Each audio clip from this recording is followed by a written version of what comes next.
Transformer মেরামত করার মতো সহজ কাজ আর দ্বিতীয়টা নাই, তবে এর জন্য আপনাকে সূত্র জানতে হবে। মনে রাখতে হবে যে কাজ যত সহজ সেই কাজ তত বেশি সতর্কতার সাথে করতে হয়। আরো একটা কথা মনে রাখবেন, এখানে আমি কিন্তু ট্রান্সফরমার নতুন করে তৈরি করার কথা বলতেছি না। পুরাতন ট্রান্সফরমার নষ্ট হয়ে গেলে সেটাকে মেরামত করার কথা। যদি সেটাকে আপনি মেরামত করতে চান তো কিভাবে করতে হবে সেই ধরনের সূত্রগুলি আপনাকে বলবো। সেই সূত্রগুলি আপনি মনে রাখতে পারলেই কিন্তু আপনি যে কোনো ট্রান্সফরমার মেরামত করতে পারবেন। এটা একটা স্টেপ ডাউন ট্রান্সফরমার, অর্থাৎ বেশি ভোল্টকে কম ভোল্টে রূপান্তরিত করে। মেরামত করার ক্ষেত্রে প্রধান সূত্রটা হচ্ছে এখানে যা ছিল তাই দিতে হবে, যত সাইজের যতটুকু তার ছিল ততটুকুই দিতে হবে। এখানে লক্ষ্য করেন, এটা হচ্ছে প্রাইমারি কয়েল, এই টার্মিনাল থেকে শুরু করে ওই টার্মিনালে শেষ হয়েছে। ঠিক এই পাকে পুরো তারটাকেই যে কোনো একটা পাকে দিলেই হবে।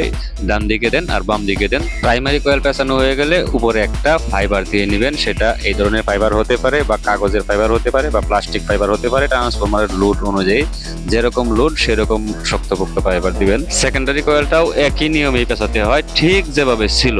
সেই কারণেই আপনাকে খোলার সময় খেয়াল রাখতে হবে কিভাবে ছিল। একটা দুইটা করে বেশ কয়েকটা যখন আপনি মেরামত করে ফেলবেন তখন আপনার একটা অভিজ্ঞতা তৈরি হবে। তখন কিন্তু আপনি অনেক কিছু আরো সহজেই করতে পারবেন। আরো একটা জিনিস মাথায় রাখবেন, তার কখনোই লুজ রাখা যাবে না, টাইট করে পেঁচাতে হবে। সব সময় টান রেখে পেঁচাতে হবে।